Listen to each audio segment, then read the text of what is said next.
perché le cooperative sociali, gli operatori del sociale sono quelli che non mettono sotto stress le città quando hanno una difficoltà, ma con responsabilità continuano a lavorare. Tenete conto che, così come ha già detto il Presidente Mancini, le nostre cooperative sono oltre 1000, sia quelle nostre di Confcooperative che di Lega Coop Sociali, e sono una presenza di imprese forte che si occupa del terzo settore. Abbiamo un sacco di addetti, ma soprattutto seguiamo un sacco di persone con fragilità. Stiamo parlando di oltre 15.000 persone seguite dalle cooperative sociali a vario titolo, dalle assistenze domiciliari alle comunità, all'accoglienza dei migranti. Quindi insomma il nostro è un settore molto forte. Siamo in sofferenza perché lo Stato non si fa carico di seguire anche il nostro settore, e quando parlo di Stato parlo della Regione in primis, con cui abbiamo cercato il dialogo ma da cui non abbiamo ricevuto risposte. Gli enti locali, lo diceva prima Mancini, è gravissimo che a fronte di servizi resi gli enti locali rifiutino le fatture,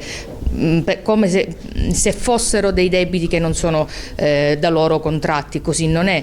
Porto l'esempio delle comunità alloggio per minori,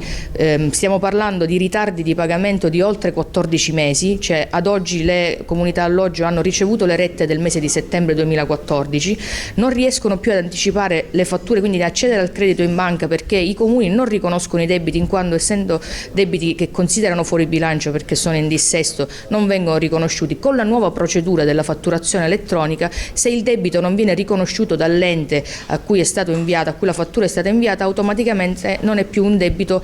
certo, e quindi le banche, gli istituti di credito non lo anticipano. Capite bene che già essere in ritardo con i pagamenti di oltre 14 mesi, poi non aver più la possibilità di poter anticipare le fatture in banca e quindi di avere la liquidità che consenta di svolgere i servizi, sta mettendo in assoluta crisi un settore che, come è stato detto già prima dal Presidente Mancini, è un settore che in silenzio mantiene il sistema di welfare della nostra Sicilia e della nostra regione.